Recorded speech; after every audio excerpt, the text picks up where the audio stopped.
तो आइए शुरुआत करते हैं आज की इस महत्वपूर्ण प्रश्न पत्र की। सबसे पहले जो आएगा वो आएगा खंड अ। खंड अ में पहला प्रश्न आपको पूछा जाएगा, निम्नलिखित पठित गद्यांश को पढ़कर दिए गए प्रश्नों के आपको उत्तर देने हैं। आपको जो ये पूरा गद्यांश दिया गया है देख सकते हैं आप, आपकी किताब से ही आया है। पठित यानी कि आपकी किताब से ही आया है, जो आपकी हिंदी की बुक है अनिवार्य उसी किताब के किसी चैप्टर से ये गद्यांश उठाया गया है। तो इस गद्यांश को क्या करना, ध्यान से पढ़ना और नीचे आपको प्रश्न दिए गए, ये आप देख सकते हैं 5 क्वेश्चंस दिए गए प्रश्न, इन प्रश्नों के उत्तर आपको इसी गद्यांश में मिलेंगे। अब देखिए, पहले आपको पता लगाना है कि ये गद्यांश हमारी पाठ्य पुस्तक में कौन से चैप्टर से है, चैप्टर का नाम क्या है और उस चैप्टर का राइटर यानी लेखक का नाम क्या है, तो ये आपको पता होना जरूरी है। जैसे इस गद्यांश को पढ़ेंगे तो आपको पता लग जाएगा, आपने चैप्टर पढ़ा होगा किस चैप्टर से और इसका लेखक कौन है। इसमें पहला प्रश्न पूछा है कि उपरोक्त गद्यांश किस पाठ्य पुस्तक से उद्धृत है और इसके लेखक का क्या नाम है। तो पहला प्रश्न तो यही आ गया कि इस पाठ्य पुस्तक कौन सी है, हिंदी अनिवार्य। इस पाठ्य पुस्तक कक्षा 11 की हिंदी अनिवार्य पाठ्य पुस्तक का आपको नाम बता देना है और इसके लेखक का नाम बता देना है। तो सर आप देख सकते हैं भारत में किस राजकुमार के गीत गाए जाते हैं, तो इसमें आप ढूंढेंगे तो मिल जाएगा। उसका आंसर शॉर्ट में जो पहली लाइन में आपको दिखाई दे रहा है, माय लॉर्ड जिस पर जा में ऐसे राजकुमार का गीत गाया जाता था, तो इस पहला लाइन में आपका इसका आंसर मिल जाएगा। फिर थर्ड क्वेश्चन है, लॉर्ड कर्जन ने अपने शासनकाल में भारत के साथ कैसा व्यवहार किया था। तो इन सभी प्रश्नों के आंसर इसी गद्यांश में आपको मिल जाएंगे, आप ध्यान से पढ़ेंगे सभी के आंसर मिल जाएंगे। नेक्स्ट प्रश्न है कि देखा कि लॉर्ड कर्जन के जाते जाते उनसे भारत के बारे में क्या सुनना चाहता था, तो वो भी आप बता सकते हैं। भारतीयों ने लॉर्ड कर्जन के साथ कैसा व्यवहार किया था, तो वो आप बता सकते हैं। इस तरीके से ये टोटल 5 नंबर का प्रश्न आपके आएगा। फिर सेकंड नंबर प्रश्न आपके काव्यांश का आएगा। काव्यांश की आपको प्रसंग सहित व्याख्या करनी है। निम्नलिखित काव्यांश के संदर्भ और प्रसंग सहित आपको एक व्याख्या करनी है। काव्यांश दिया गया है, घर के घर में 4 भाई, मायके में बहन आई बाप के घर, हाय रे परिताप के घर की घर सबसे जुड़े, सबकी इतने कब जुड़े, 4 भाई 4 बहन, बुआ भाई प्यारे बहन। तो इस तरीके से ये आपको काव्यांश पूछा गया है। इसके अथवा में भी है, तो दोनों में से किसी एक की आप सप्रसंग व्याख्या कर सकते हैं। सप्रसंग व्याख्या आपको बिल्कुल सिंपल है। संदर्भ में आपको लिखना किस ये काव्यांश किस चैप्टर से है, इसका लेखक कौन है, इसका लेखक क्या है, इसका कवि कौन है, तो वो आप देख सकते हैं। कवि लिखकर आप इसके बारे में व्याख्या कर सकते हैं। फिर नेक्स्ट आपके खंड ब आएगा। खंड ब में जो आपको क्वेश्चन पूछे जाएंगे, देखिए 5 नंबर का ये आएगा ब। तो इसमें आपको निबंध पूछा जाएगा, 300 शब्दों में आपको निबंध लिखना है। जिसमें पहला है कि मोबाइल फोन वरदान या अभिशाप। मोबाइल फोन वरदान या अभिशाप, ये इंपॉर्टेंट है। ये आज की जर्नी में देखें तो मोबाइल फोन वरदान है या अभिशाप, तो इसके बारे में आपको 5 नंबर का निबंध पूछा जाएगा। विद्यार्थी जीवन में अनुशासन, विद्यार्थी के जीवन में अनुशासन का क्या महत्व है, वो भी आपको बताना है। फिर कन्या भ्रूण हत्या लिंग अनुपात की समस्या को लेकर ये एक पूछा जाएगा, कन्या भ्रूण हत्या का। तो तीनों में से कोई एक निबंध आएगा, वो आपको एक निबंध लिखना है। तो तीनों इंपॉर्टेंट है, अच्छे से एक बार देख लेना है। चौथा प्रश्न है कि अपनी ग्राम पंचायत के सचिव की ओर से अपने जिला कलेक्टर जिला कलेक्टर सीकर है को गांव में फैली बीमारियां, मौसमी बीमारियों यथा मलेरिया, डेंगू एवं चिकनगुनिया के उपचार हेतु चिकित्सकों की टीम भेजने हेतु कार्यालय पत्र आपको लिखना है। तो आपको पत्र लिखना है, एड्रेस वगैरह डाल देना है। एड्रेस डालने के बाद क्या प्रॉब्लम है वो लिखना है। फिर आप अच्छे से कलेक्टर को एक पत्र कार्यालय तौर पर पत्र लिख सकते हैं। तो लिखना क्या है, आपको सीकर जिला कलेक्टर को लिखना है, एक ग्राम पंचायत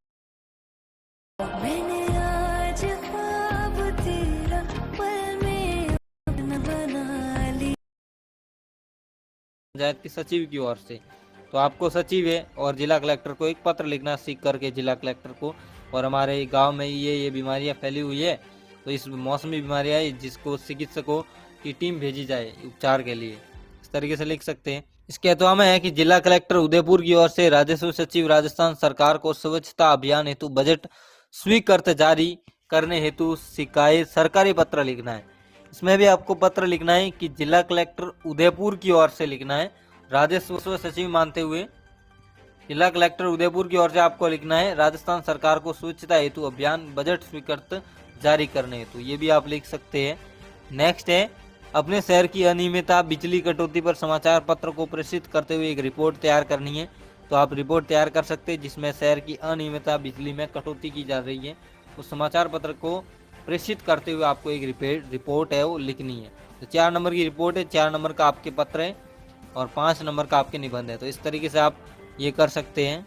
इसके बाद नेक्स्ट आपके खंड स आता है जिसमें आपको किताब के जो प्रश्न पूछे गए निम्नलिखित प्रश्नों के उत्तर बहुविकल्पी, अति लघुत्रात्मकीय और लघु देने हैं इनके आंसर। प्रश्न नंबर 6 आपको पूछा है अलंकार के बारे में पूछा है कि पीपर पाथर पूजने लागे तीर्थ गर्व भुलाना। पंक्ति में अलंकार कौन सा है? तो इस पंक्ति में आपका अलंकार रहेगा, देखिए ऑप्शन दिया यमक अलंकार, अनुप्रास अलंकार, रूपक अलंकार और उपमा अलंकार।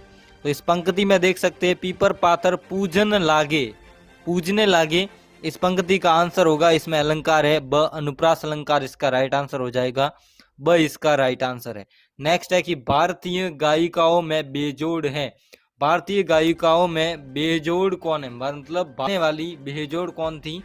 तो उसमें आपको देखिए नाम दिया गया कि दीनानाथ मंगेशकर, नूरजहां, लता मंगेशकर, विलायत खान। तो इसका राइट आंसर आपके स रहेगा, लता मंगेशकर है वो गायिकाओं में बेजोड़ है।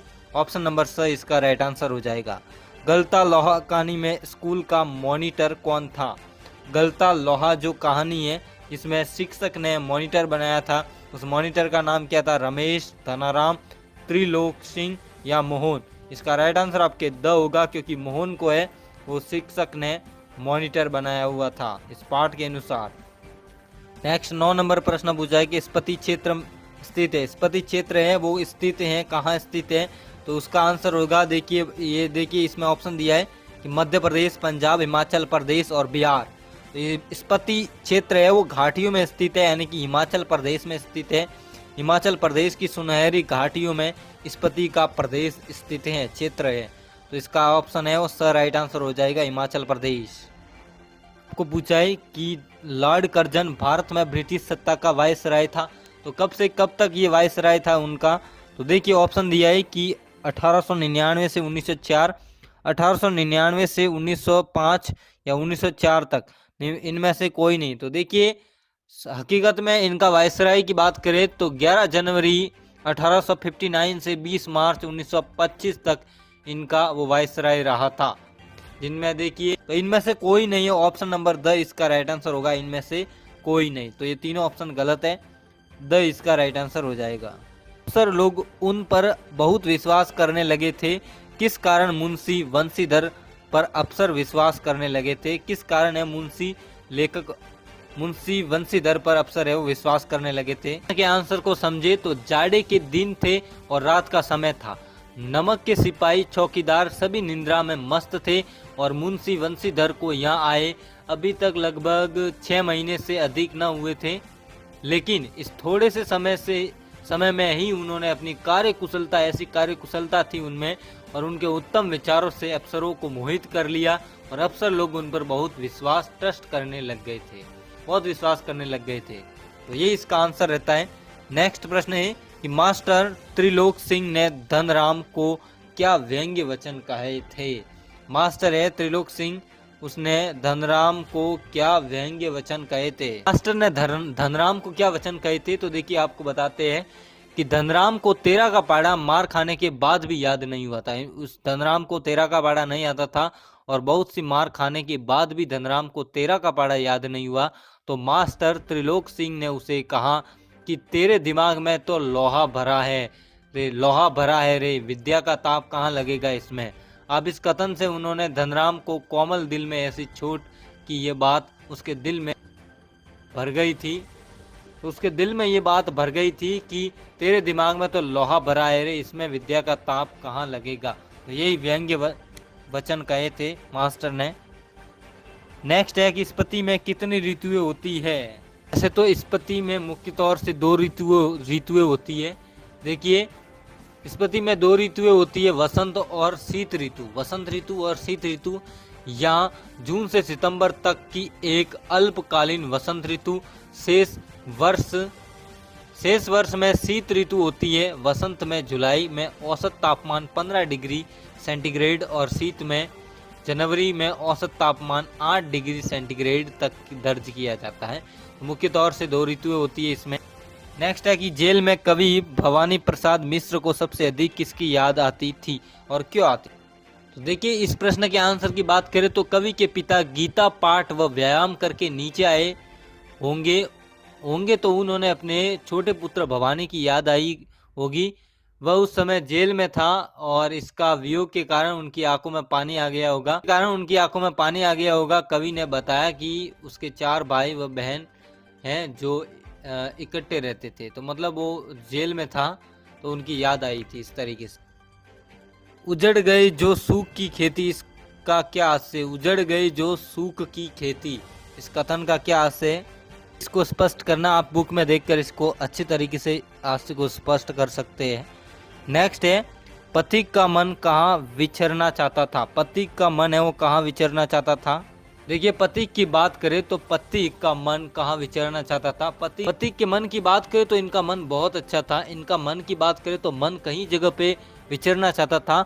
बादलों में बैठकर, नीले गगन और लहरों पर बैठकर समुद्र का कोना कोना विचरना चाहता था पथिक का मन। इस तरीके से इस प्रश्न के आंसर को देख लिया है हमने। प्रश्न है कि मियां नसीरुद्दीन अध्याय के लेखिका का नाम बताना है। इन पाठ की लेखिका कौन थी? पाठ की लेखिका का नाम है कृष्णा सोबती। आंसर रहेगा इसका कृष्णा सोबती इस पाठ की लेखिका है।